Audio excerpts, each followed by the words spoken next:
Hello, everyone, and welcome to this episode of Ignition Time. My name is Dr. Nitin Choda, and this channel is the Ignition Time channel, where I cover important news pertaining to the country, the economy, as well as our money.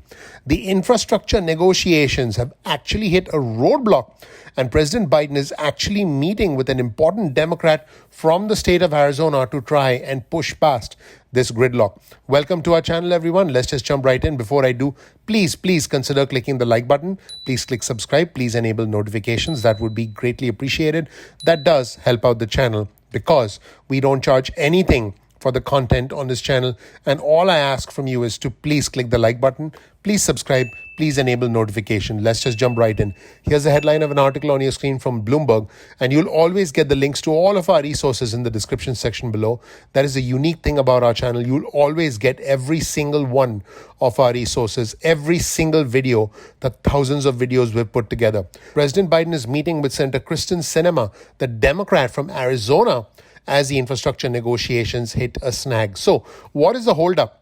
The funding for transit and water projects is actually causing some disagreements, some differences, some conflicts between the Republicans and the Democrats. So what did Chuck Schumer say? Well, he basically said the Senate may stay through the weekend to try and finish this. So what exactly is going on? Well, President Biden is meeting with Senator Kyrsten Sinema, the lead Democratic negotiator in the infrastructure talks, as the bipartisan discussions on the $579 billion plan hits a snag that may actually keep the Senate running through the weekend. Now, keep in mind, folks, we are likely to see a reconciliation bill as well, which is going to include many important priorities for the Democrats without a single Republican vote. What's going on right now is the bipartisan infrastructure package is being negotiated.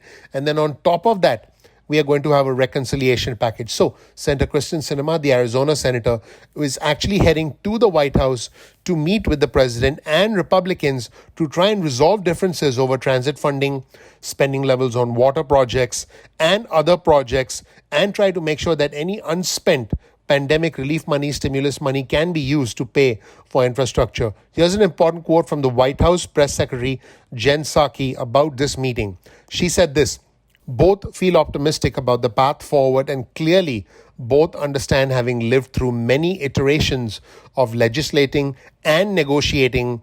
Before that, it is always at the tail end when you have some of the trickiest discussions. So Senator Rob Portman, who is the Ohio Republican, has also been involved in negotiations. And I want our viewers and subscribers to know that there were many deadlines, and these negotiations have actually exceeded all of these deadlines despite the constant optimism from both sides. In fact, the Senate Majority Leader Chuck Schumer from New York said that he'll keep the Senate in session through the weekend if necessary. Here's an interesting comment from Utah Senator, the Republican Senator Mitt Romney, who is a part of the bipartisan group. He said this: there will always be details that have to be worked out, but I'm pretty optimistic at this stage. Nothing's 100%, but it looks pretty good. Here's an interesting comment from Maine Republican Susan Collins, who's one of the Republican members of the bipartisan group.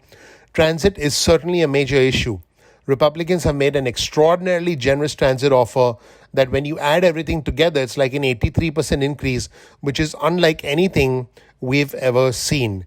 And the Environment and Public Works Committee Chair Tom Carper, who's a Democrat from Delaware, who, by the way, has not been part of the bipartisan group, said it's not clear where we are ending up. So there are differences because the Republicans want to waive something called the Davis-Bacon Act requirements that federally funded projects pay wages commensurate with local prevailing levels. Republicans say that Democrats in the negotiating group already agreed to exclude Davis-Bacon requirements from the deal, and other Democrats are walking back. Now, the negotiators are also arguing about how to count funding that is left over from original programs, from older programs that were designed and implemented as a result of the pandemic. Basically, they are arguing about how to use, whether to use, how much to use of leftover money. That's what they continue to argue about, which is kind of bizarre if you really think about it, because at the end of the day, we need to get this money injected into the economy as quickly as possible. In fact, Senator Susan Collins from Maine said it's difficult to get a clear accounting of how much money might actually be available. So folks, here is my prediction about these infrastructure negotiations. I believe there will be a bipartisan infrastructure bill because politics is about timing, opportunity, tribalism and perception.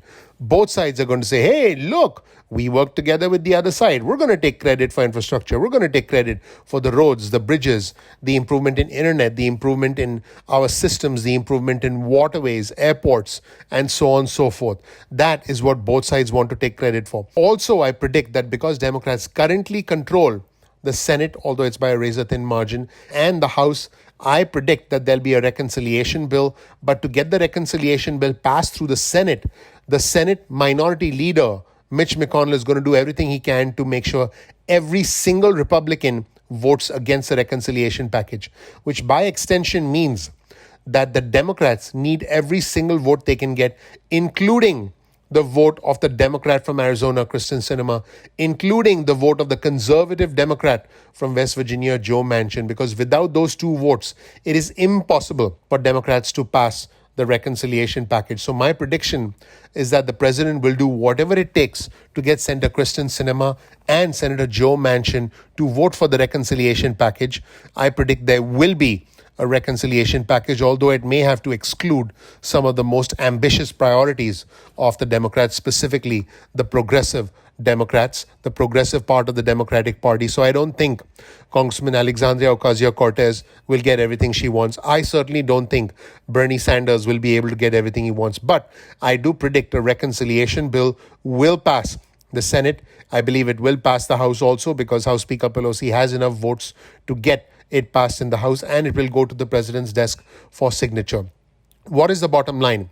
The bottom line is that despite all of these last-minute hiccups, we are likely to see a reconciliation bill that will pass Congress. We are likely to see a bipartisan bill in addition to the reconciliation bill also pass Congress, which means we could see $2, maybe $3, potentially $4 trillion in additional spending that is injected back into the economy over the next 8 to 10 years in an effort to help us recover from the pandemic. Let me know what you think in the comment section below. Also, let me know whether you agree with these back and forth negotiations that are taking place and these last minute snags in the negotiations. And it's very clear, folks, although the White House will not publicly admit this, it's very clear that the White House and President Biden are scrambling to get people like Senator Kristen Sinema, the Democrat from Arizona, on board, and of course the conservative Democrat from West Virginia, Joe Manchin. You come to this channel so you can get the latest news, so you can get the behind the scenes news going on in Washington, D.C., and I appreciate you being a viewer. If you're not a subscriber yet, please consider clicking the subscribe button. Please enable notifications. Also follow me on Twitter. This right here is my Twitter feed. You'll be able to keep up with all the latest news stories on Twitter, and you'll be able to follow along with me. So make sure you follow me on Twitter. Our Twitter handle is ignition_time. That's ignition_time. Thank you so much for watching. I appreciate you. I'm looking forward to seeing you in the next episode of Ignition Time. Take care. Bye.